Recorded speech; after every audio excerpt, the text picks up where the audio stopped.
Hi everyone, I welcome you all to this professional electric course, Flexible AC Transmission Systems. I am Dr. VSB Chaitanya Devori.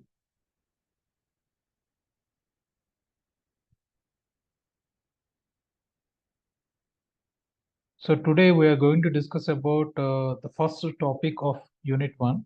So we will be starting with something called power flow in an AC systems. So today's we are going to discuss about the power flow in AC systems. So power flow in AC systems. So basically we'll start with two different things here. One is power flow in parallel paths. Then we'll go for the power flow in measured systems. Coming to the power flow in parallel paths. So we'll be discussing about AC power flow with parallel paths. So you could see here, this is a simple two bus system.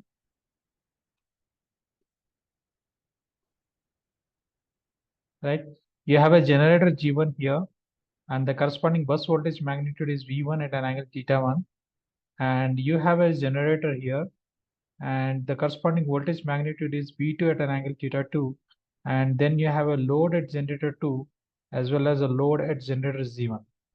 And this generator Z1 and generator Z2 is connected by a transmission corridor having two transmission lines. One transmission line, parallel path 1, is having an impedance of X, and another transmission line, parallel path 2, is having an impedance of 2X.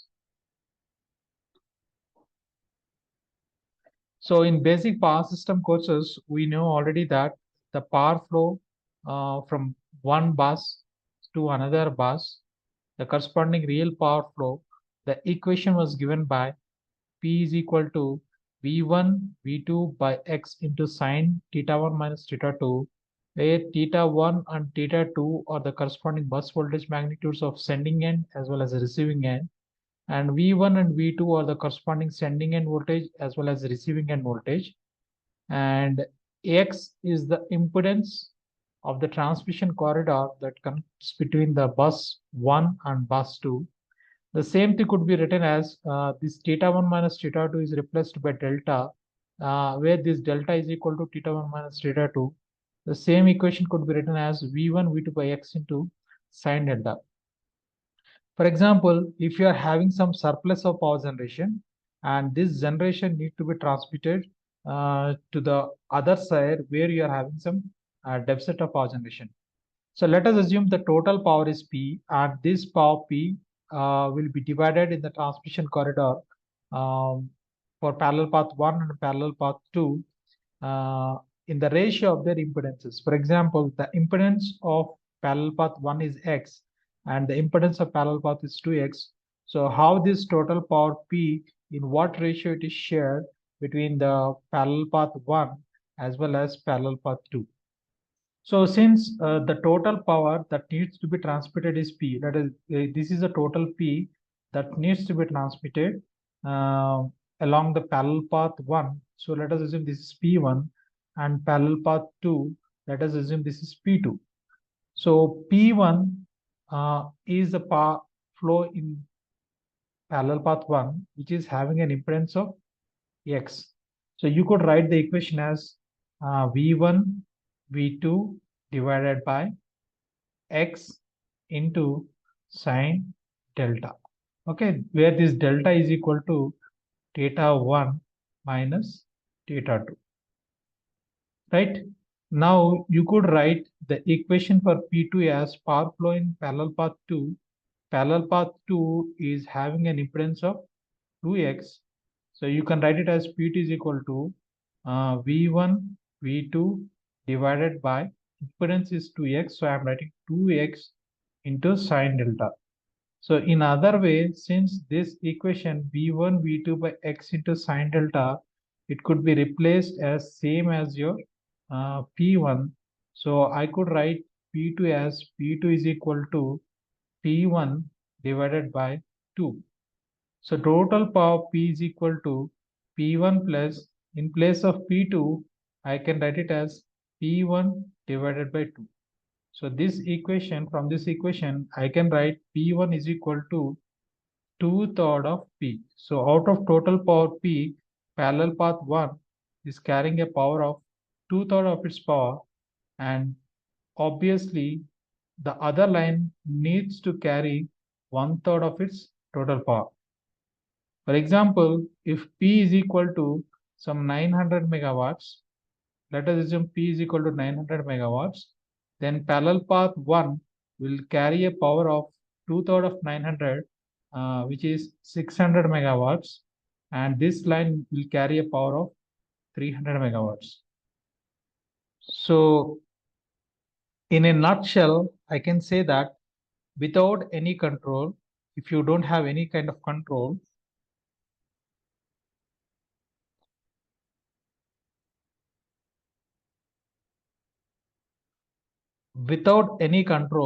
the line having the less impedance will carry the more power. So in this case, parallel path 1 needs to carry 2/3 of its power, making it overloaded, and parallel path 1 will carry 1/3 of its power. So what is the problem here is that even if you had some excess power generation on given side, the transmission line which is having the lower impedance is getting overloaded.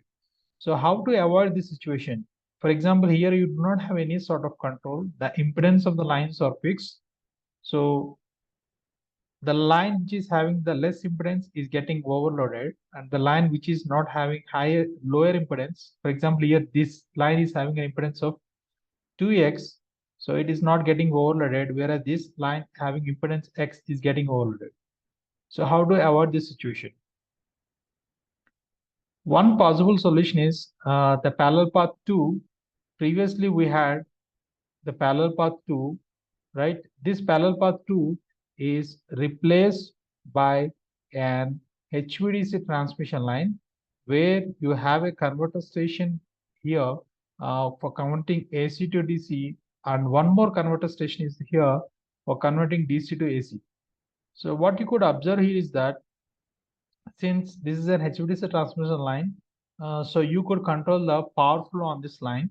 So if you can control the power flow on this line, but let us assume X is the amount of power that is flowing through this controllable line. So obviously, the thumb rule is that the remaining 1 minus X amount of power will be flowing on this parallel path 1, and this parallel path 1 is an uncontrollable line. Let us assume that for example, on a per unit system, let us assume that 0.3 per unit is the amount of power in per unit system. So obviously, the remaining 0.7 per unit power will be flowing on this line. Okay, but what problem is that the HVDC is expensive for general uses and is usually considered when the long distances are involved. So the solution is not economically feasible if the transmission line distance is not long. So what could be the other potential solution to avoid this situation? So before going to discuss about how fax controllers could be used to get a better solution, so let us discuss about just have some general idea about what is fax. So before going to discuss about fax, you could see here, first we'll be discussing something about called series compensation of a transmission line, and then we'll be discussing about what is fax. So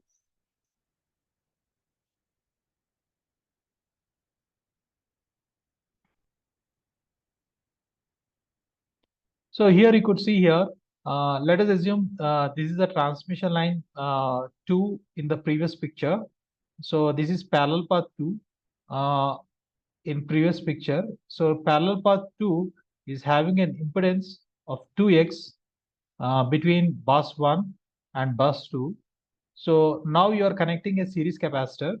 The series capacitor is having an impedance of minus jxc. So the overall net impedance becomes equal to J times, this is the impedance of parallel path 2, 2x. And since you are connecting a series capacitor of reactance minus jxc, the overall impedance is getting reduced. If you see the previous power equation, P is equal to V1 V2 divided by X into sine delta. Since you are reducing the impedance of the line, so we are trying to enhance or increase the power transfer capability on the line. So this is what exactly happening if you are using some series capacitor compensation. But on the right hand side, if you see uh, what job here series capacitor is doing, the same job could be done in a much better way by using one of the fax device, which we call it as an TCSE, thyristor control series capacitor. So here, this capacitor is shunted by a thyristor control, which is connected in series with the reactor. So what job here the series capacitor is doing, so that could be done in a much sophisticated manner by using fax control. So in a nutshell, I can define fax as a fast acting power electronics controller. So we are using some power electronics controller here along with the power system devices like your conventional capacitors as well as your inductors to enhance the controllability and stability of the transmission system along with increase in the power transfer capability of the existing system. So this is what is meant by fax device. So in the next continue lectures or videos, we will go in-depth analysis of what are the different types of fax controllers and how they could be used for enhancing the power system transfer capability of the existing system. So in parallel path 2, so I'm connecting one of the parallel path with variable impedance. So I connected a fax device such that I'm going to have a variable impedance on the parallel path 2 so that I can control the corresponding real power flow on this line. So that if I'm controlling the power flow on this line, let us assume X is the amount of power flowing through this controllable line. Obviously, 1 minus X amount of power would be flowing through this uncontrollable line. So as an alternative, series type fax controllers is used in one of the parallel paths. By means of controlling the impedance of fax controller, can control the power flow. So that is what we already told in the previous slide. So uh, by having a variable impedance in parallel path 2, so you could control the impedance in parallel path 2, so you could control the corresponding real power that is flowing on the parallel path 2. So obviously the X is the amount of power flowing through this line. So obviously 1 minus X is the amount of power, so that could be flowing through on this uncontrollable line. So another possible solution is that one of the parallel path 2, um, is having some variable phase angle. So how it could enhance the power transfer capability? So if you see the power equation, P is equal to V1 V2 by X into sine delta, and this delta is theta 1 minus theta 2. Let us assume that this theta 1 is initially 50 degrees and this theta is something around 10 degrees. So P1, what is P1? P1 means uh, P1 is P1 is equal to V1 V2 by X into sine 40 degrees. So I can write this P1 is equal to this P max sine 40 degrees, whereas this P max is equal to V1 V2 by X. Now, by using this um, variable phase angle, so I try to improve the corresponding angle delta. Let us assume this angle delta now is increased. So initially it is 40 degrees. Now it's been increased from 40 degrees to, let us assume this is 50 degrees. So P2 equation will be becoming as V1 V2 by X into this becomes sine 50 degrees. So I can write it as P2 is equal to P max. P max means this V1 V2 by X. So P max sine 50 degrees. So it's very clear that if you see the relation between P2 and P1, obviously P2 is greater than P1 because your sinusoidal function will increases its magnitude when you increase the corresponding angle from 0 to 90 degrees, the sine function value will increases. So this way you could control the power flow on the line not only by just changing the impedance, but by controlling this angle delta also, you could control the power flow on this controllable line so that X amount of power is flowing through this line. So remaining 1 minus X amount of power could be flowing on this uncontrollable line. So this works better when the power angle is very low, something around 30 degrees, something like that. So if you see the power delta curve, so this is a very this works better when this power versus delta curve. So when your corresponding angle delta is something around 30 to 40 degrees.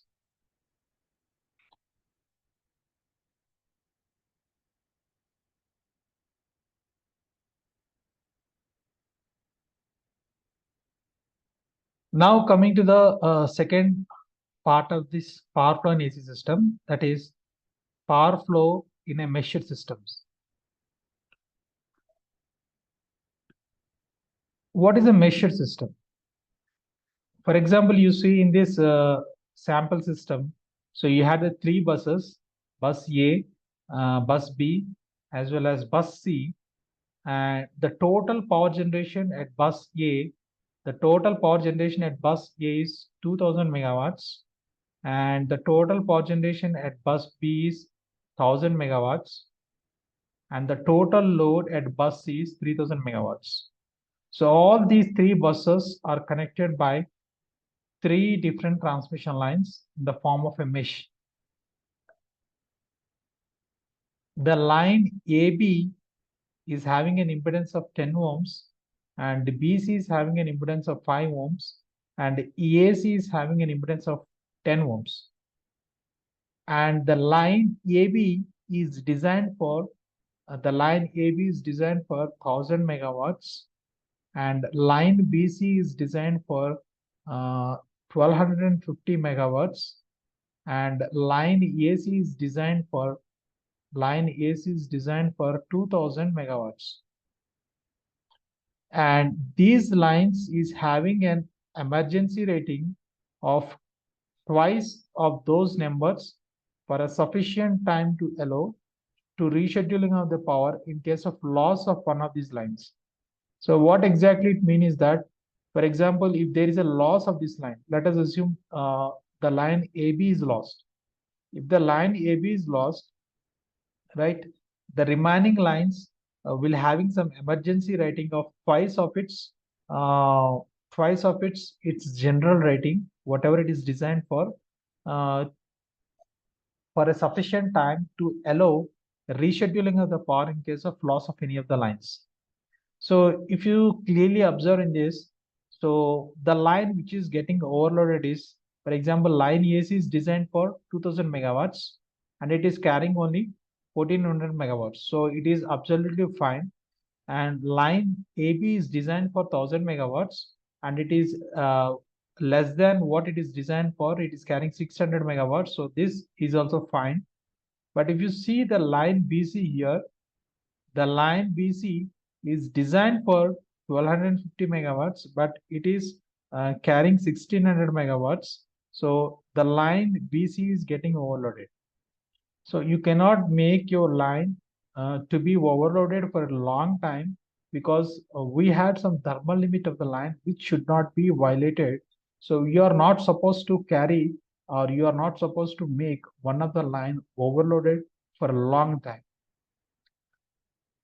So what you can understand here is that the line BC is getting overloaded uh, because it's carrying 1600 megawatts for a continuous rating of what it is designed for 1250 megawatts. So what could be the possible solutions to make your transmission line to be to avoid from its overloaded, and how it can be done by using fax controllers.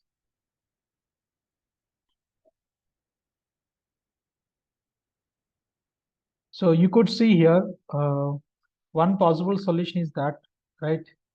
One possible solution is we have connected. Uh, Please remember, this is not a series capacitor, so we need to consider this as an thyristor controlled series capacitor.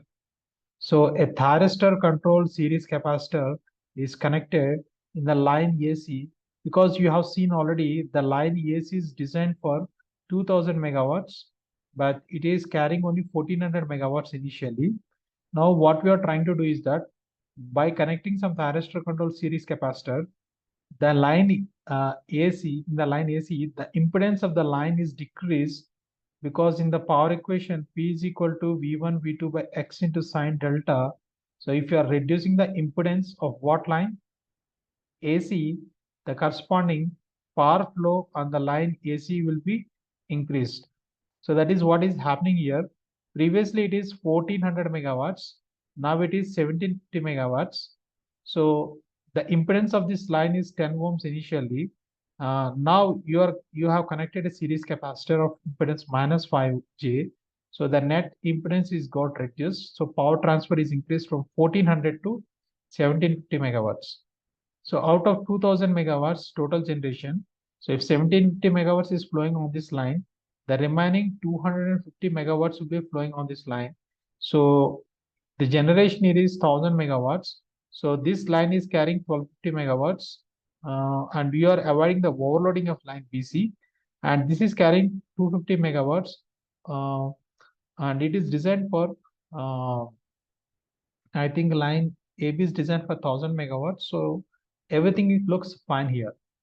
Okay. So by using thyristor control series capacitor TCSC in line AC, so the corresponding overloading phenomena could be avoided in this simple three-bus system. Next, other possible solution is that you could see here, uh, the line which is getting overloaded is line BC. The line BC is getting overloaded. So what we could do is that we can increase the impedance of this line. We can increase the impedance of this line. So that could be possible by using thyristor controlled series reactor. You could see here thyristor controlled series reactor TCSR. By using this thyristor controlled series reactor in the line BC, the impedance of the line is increased to avoid the overloading of the line. So in line BC, the power flow in line BC, V1, V2 by X sine delta. So we are increasing this X so that we are avoiding the overloading of this line BC. So the impedance of this line BC was 5 ohms.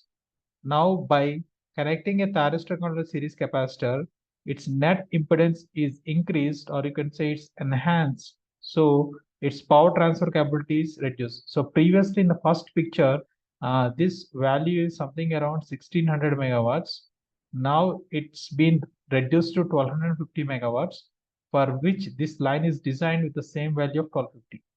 And this line is carrying 1750 megawatts, and it is designed for 2000 megawatts. So this looks fine. And similarly, this line is designed for 1000 megawatts, and it is carrying 200 megawatts. So everything looks fine here.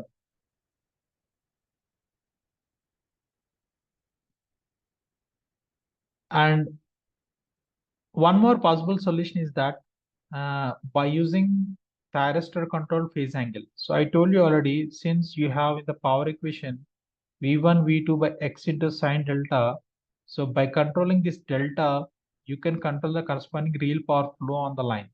So what we are trying to do here is, here we had connected a thyristor control phase angle regulator. In which line we have connected? Line AC. The reason for connecting in the line AC is, initially it is carrying some 1400 megawatts, and this is designed for to carry 2000 megawatts. So I could increase the power transfer capability of this line AC By using this thyristor controlled phase angle regulator, by changing the angle delta so that I can increase the corresponding power transfer capabilities on this line. So this is what it was done here. This phase angle thyristor control phase angle regulator is connected in the line AC, which will increase the delta corresponding theta 1 minus theta 2 in between the phase between this point A and C. Thus, it will increase the corresponding power transfer capability of this line. Thank you.